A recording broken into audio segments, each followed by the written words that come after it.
Floods are a major natural hazard leading to loss of life, loss of income and wider economic and social impacts. Now, flood risk management is the process of reducing the negative impacts of flooding on people in the economy. And much of flood risk management is underpinned by flood modelling. So that's why I think it's important that those who are involved in flood risk management have an understanding of what flood modelling involves. So our goal for this webinar is to introduce flood modelling. I'm going to do it in terms of why it's needed, then move on to what actually is it, and then something about the process of how you do it. So let's start with the why question. Why do we need flood modelling? Well, let's just step back from that and think about flood risk management. The flood risk management is a group of a wide range of activities that act together to reduce the impacts of flooding. The little graphic on the right-hand side of the screen shows you a number of these different types of flood risk management activities, and they're shown in a way that identifies some of the interactions between these. So let's look at some of the coloured in squares on there, taking the one called assets. So what I mean by assets here are the flood defence assets, and I've split those into active and passive. Active are those where there's some movement involved of something, such as a gate on a barrier or sluice, or a pump gate, pump system, something like that. And then passive are things like flood embankment and flood walls that don't need any movement, any action to operate them. Other types of things that involved in flood risk management, things like flood incident management. Now this is the process of producing flood forecasts and warnings to help people know when to leave their properties or implement local property level protection measures, and also leads into the activation of some of these active assets. I just mentioned property level responses, resilience and resistance type things that tries to keep the water out of the property, the house or the non-residential property, or provide some resilience to the materials of that property should it get flooded so it can recover quickly. Spatial planning is a very important aspect within flood risk management, so that's trying to guide inappropriate development away from flooded areas, and other planning advice type stuff.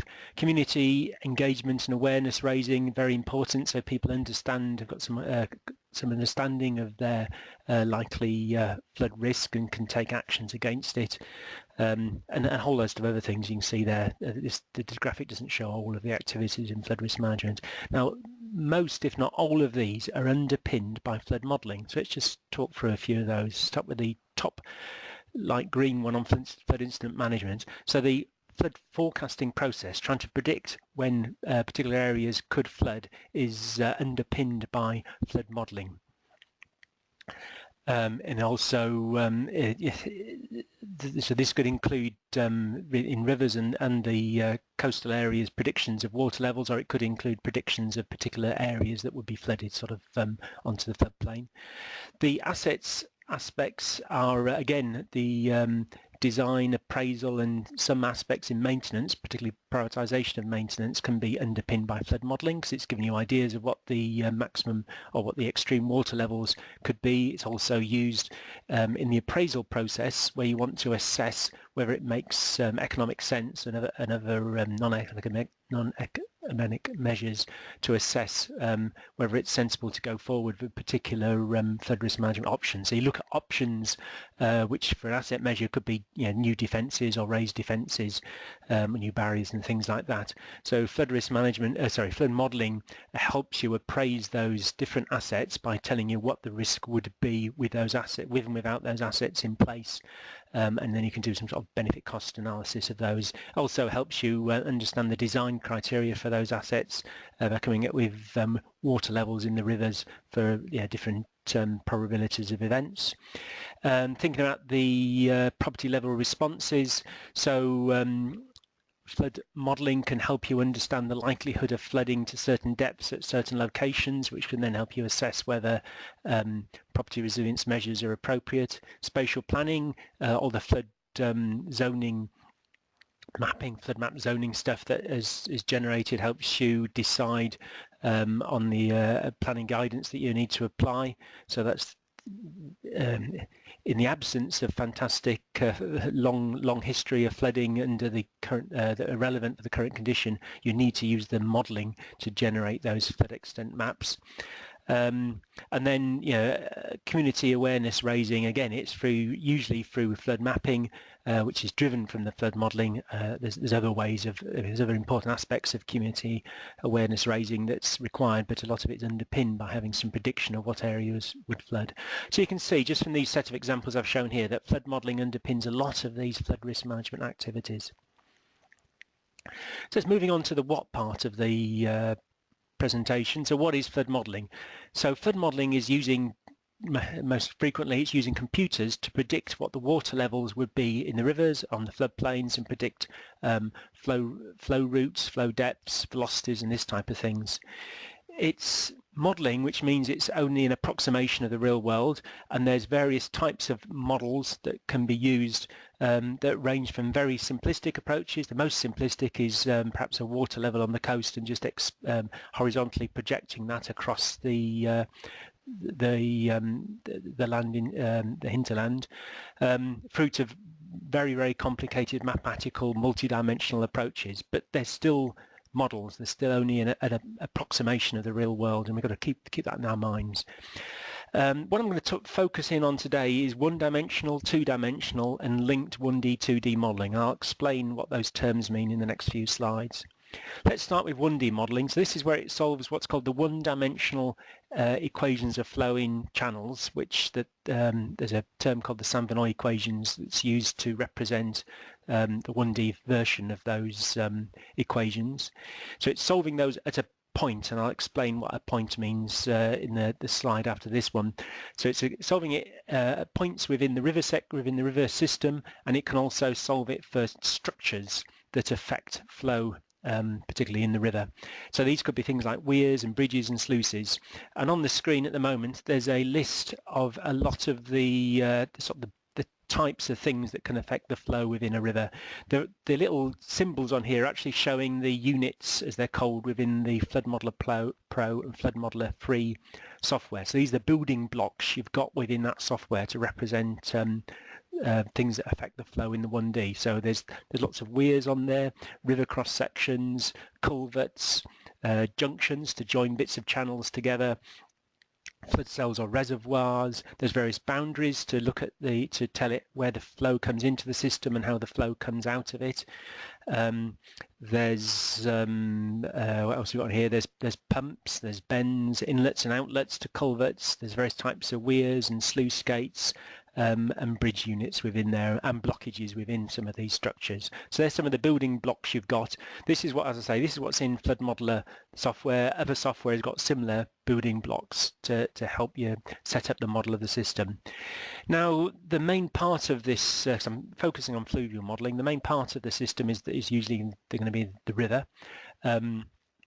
So if we take on the screen at the moment is a sort of simple plan view of a couple of meanders on a bit of channel. So the 1D approach to modelling that bit of channel would be to throw across some surveyed cross sections at those lines marked in grey there. And at the bottom left you can see a side view of the river, with the surveyed cross-section and the water filled in that cross-section. So it's 1D in that it averages out the parameters within that cross-section. So you've got a cross-sectionally averaged velocity and flow, and you've got a single water level across the whole of those. Each one of those cross-sections has got its own water level across it. So the calculations are actually calculated at those orange dots within this system. So we don't do any calculations in between those orange dots. So 1D model, it just calculates it in one dimension at those particular points and comes up with water levels and flows at each one of those orange dots on the screen at the moment. So that's a 1D model of what we call an in-bank model of a channel. We can also extend those cross-sections, survey them out onto the floodplain, and then we call that an extended cross-section 1D model, and that's what we've got on the screen at the moment. You can see how those cross-section lines are not drawn all in the vertical or in the horizontal. They're drawn in a way that's meant to be perpendicular to the main flow route at that point. So you can see on the floodplain the water will take a different route than it takes within the channel, and when you survey and define those cross sections in this 1D extended model, you should try to set them up so they're perpendicular to the main flow direction. However, it's 1D, so there's only one water level calculated all the way across each one of those grey lines on the screen. Another approach, another 1D approach, is to represent the floodplain using flood cells, or in the flood modeler software they're called reservoir units. So each one of those, you've got those four sort of bluey purple areas on the screen at the moment. Each one of those is one of these flood cells, and when and there's sort of one calculation done within each one of those four cells, and you end up with one water level that represents that each one of those four cells. In this case, there'll be four separate water levels for those four cells. And when the model runs, you'll probably start with no water on the floodplain. You've got water coming down the 1D channel. When the water levels get higher than the bank, and the bank will be represented along those red lines on the screen, it will then push water, spill water over the bank into the flood cell the other side, and that's how it can represent the change of water from the river onto the floodplain. As the water in the channel goes down with the regression of the flood wave, you could get water coming back, spilling back from the floodplain into the river, and that's how these 1D flood cell 1D in-bank model works. So that's 1D modelling in summary. So it's very fast to run. The models take usually minutes. It's good at representing the flow in the averaged flow in the channel, so it doesn't tell you anything about the distribution of flow across a cross section.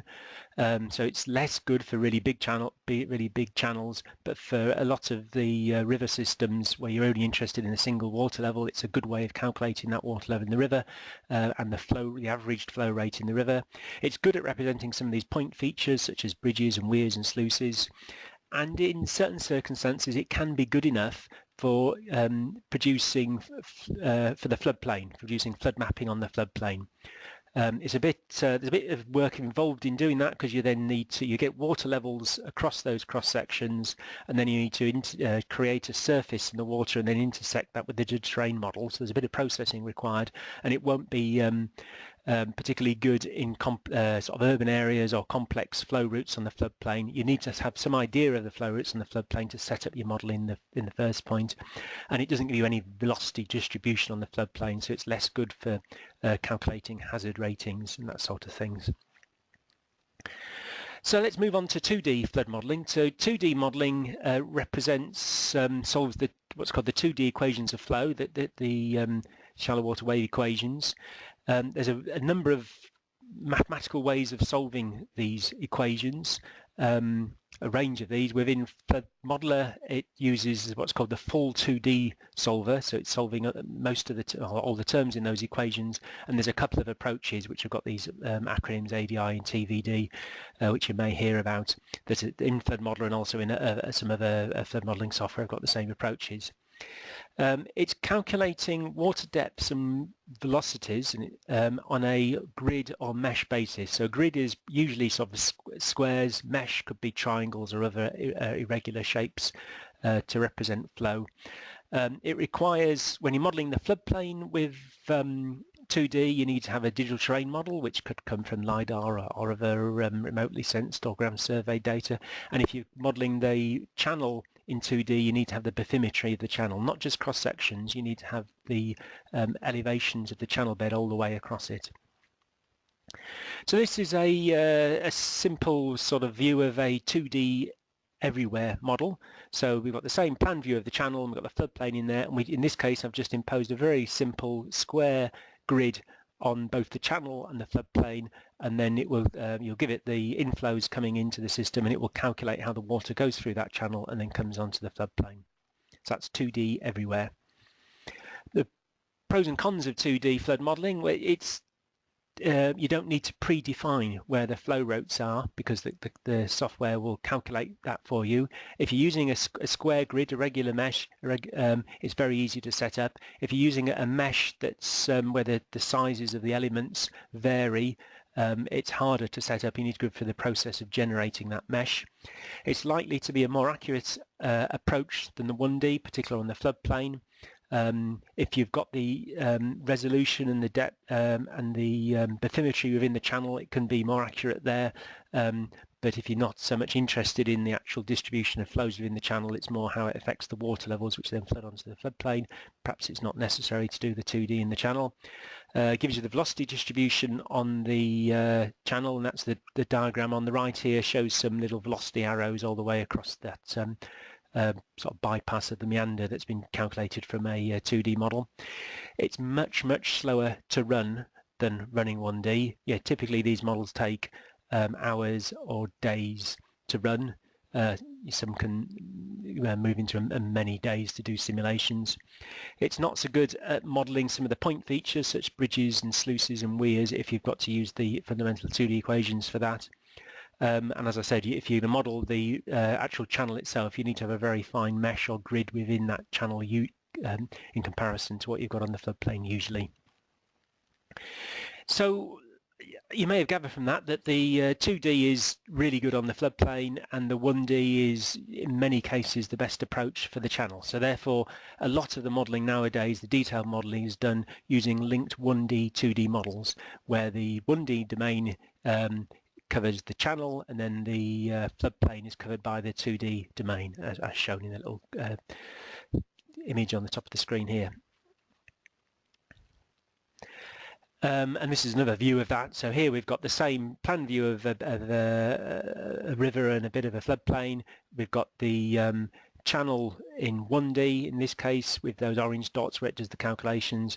The bank line is shown in red, and then in this case I've shown a very simple square grid on the floodplain, and then the software will calculate how much water goes over the bank top onto the floodplain, and we'll spill it out across that, and we'll also deal with flow back from the floodplain into the river.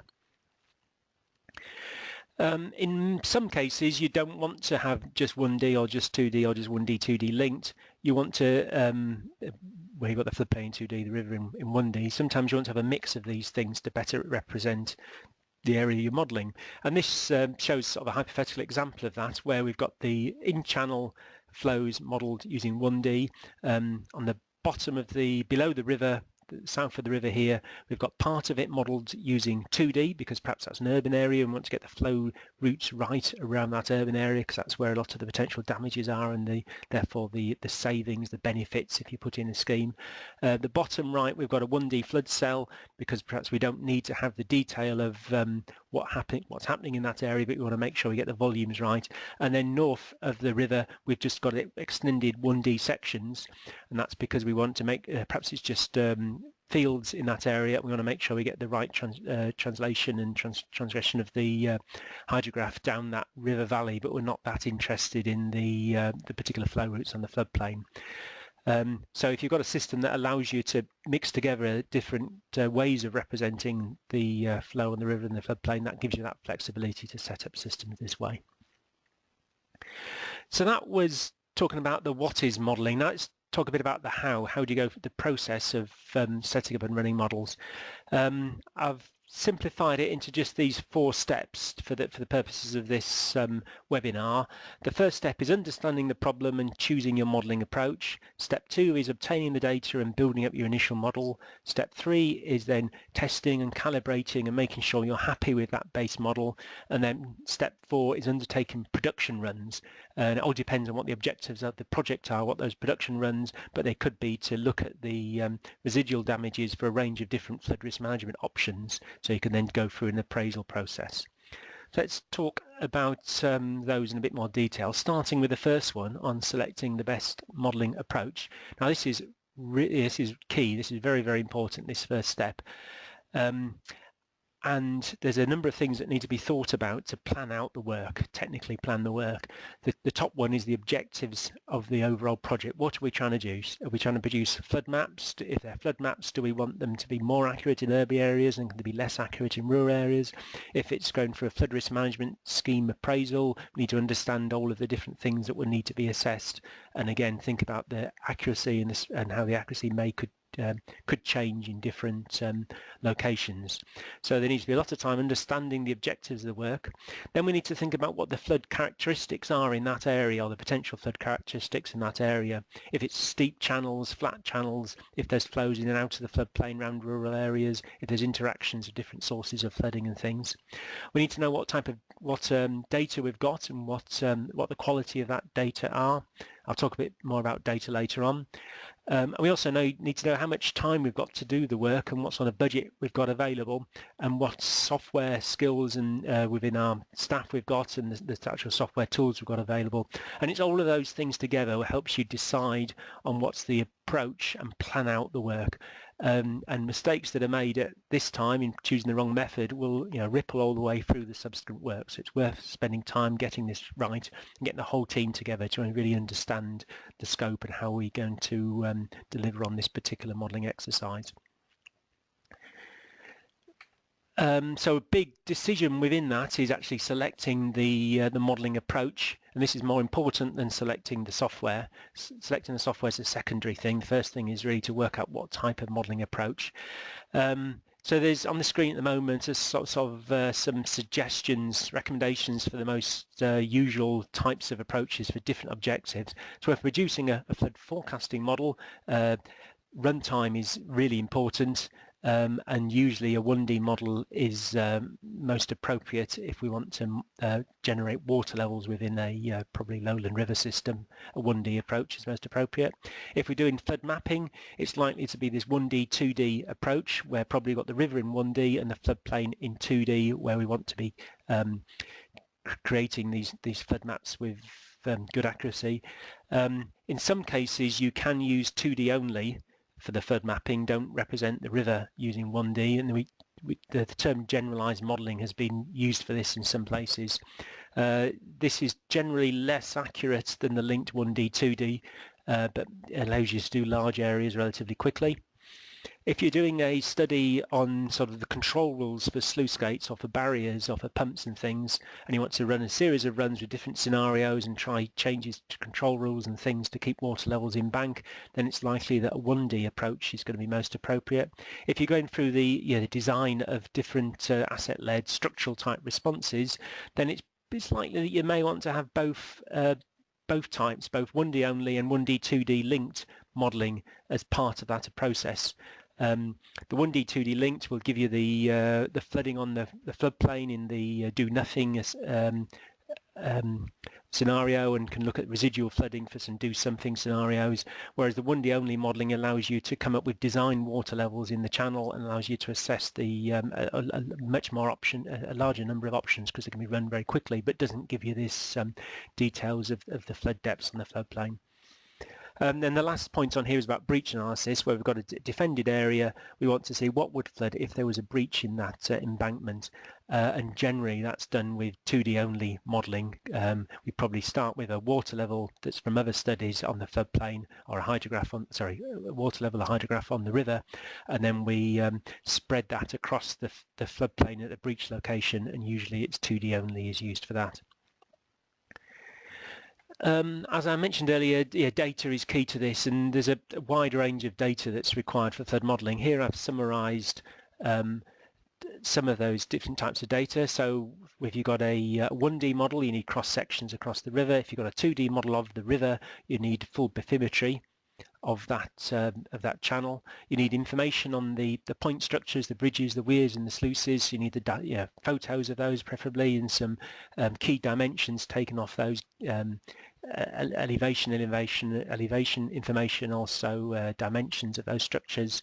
And you also need to put in some things called coefficient of discharge, which are required within the equations to work out how the flow rates, or the relationship between flows and levels within that particular structure dimensions.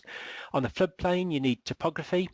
If a lot of the time the work I'm involved with, we've got LiDAR data of the floodplain, but there's other sources of topographic data that you'll need to set up your 2D model, or to derive the information that goes into these extended cross sections, or the flood cell reservoir units. Linear features on the floodplain need to be picked up so they can be represented as potential blockages to flow or things that affect the flow routes. So that could be in some circumstances you can pull them off the LiDAR, others you may need to have some land survey along those linear features, embankments, road embankments, rail embankments and other things like that. Within the channel and the floodplain, you need to give it some information of how rough the surface of that the channel or the floodplain is. And most software uses something called Manning's roughness value, and there's some sort of starting values of those in standard text, but it tends to be the case that you need to adjust those to try to better represent the actual situation where you're doing the modelling. You need to drive the model with some boundary conditions. Boundary conditions means the inflows coming into the system, which is usually flow in the river, but it could be rainfall on the whole of the catchment. And then you need to have what are called downstream boundary conditions, which are generally a water level or a rating curve at the downstream end, but it could be in a tidal situation, it could be a tide curve defining the downstream end of the model. You need to start the model off with initial conditions, and usually you start with a dry floodplain and then an in-bank flow in the river, and you can use the software to estimate that in-bank water levels for an in-bank flow in the river. Then when you kick off the run, you need to give it some what we call runtime data to tell it what time to start, what time to finish, what time step to have, what sort of results you want out of the model. All of that stuff allows you to run the model, but to help you assess how the quality of the outputs and whether you need to adjust the model, it's really good to have some observational data showing you water levels or flows or flood extents, which you can then run the same event through the model, compare them with the observational data, and then look to adjust the model by, for example, changing the roughness values to try and get a better match between those observational and model calculated results to achieve the sort of target accuracy you may be after. So let's move on to the actual modelling process.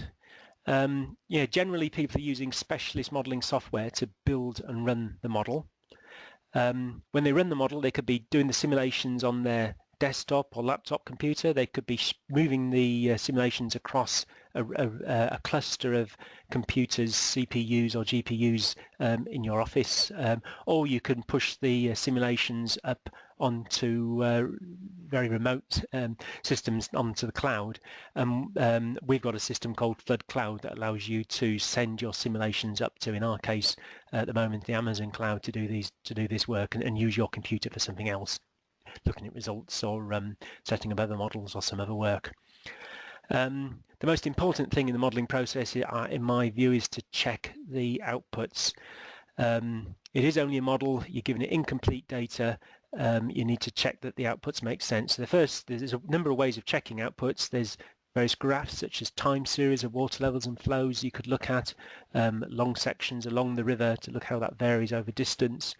There's many mapping outputs that come out of this modelling software that helps you assess how good the results are looking. Then there's some other, I've called them numbers here, but some particular things you could look at. And these include things that assess how well it's actually solving the equations. So you've got a convergence criteria within these things within the software, and you have mass balance calculations to make sure that internally the calculations make sense.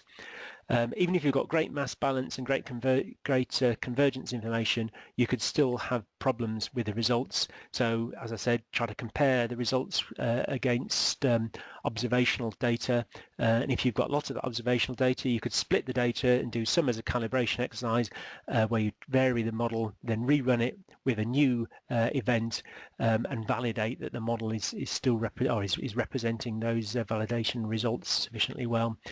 So again, it's really important to check the credibility of your results. Don't just believe the results because they come out of the computer. The way I've described this in these 4 steps, it makes it sound as though you can move between all these and not have to step backwards. Unfortunately, the reality is a lot of the time there's some iteration within these steps. You try a new run or a new scenario and you find you've got to go back and change something in the original model setup. So you do inevitably, I think, get iteration in a lot of this process. The last thing on here is that when you've created your model and its results, it's got to be treated as an asset.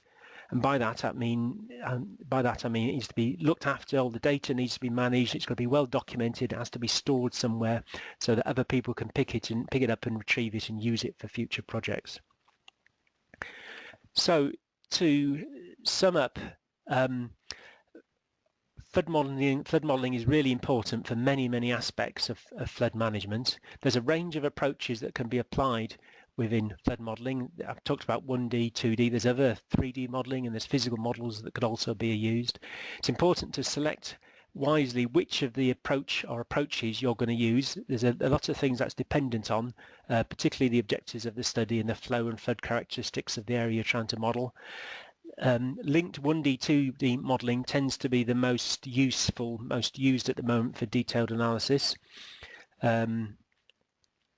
It's the choice of the modelling software is important. It's not as important as the choice of the approach, but still is important. And if you're going to choose a modelling software that enables you to efficiently do your work, because the inevitable will happen, you'll have to repeat things. So you want to be able to do things, repeat stuff efficiently.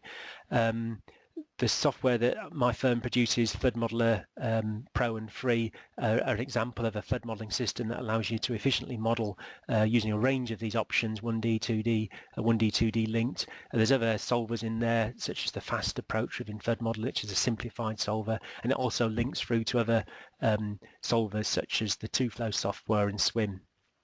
So hopefully that's given you a good introduction to flood modelling.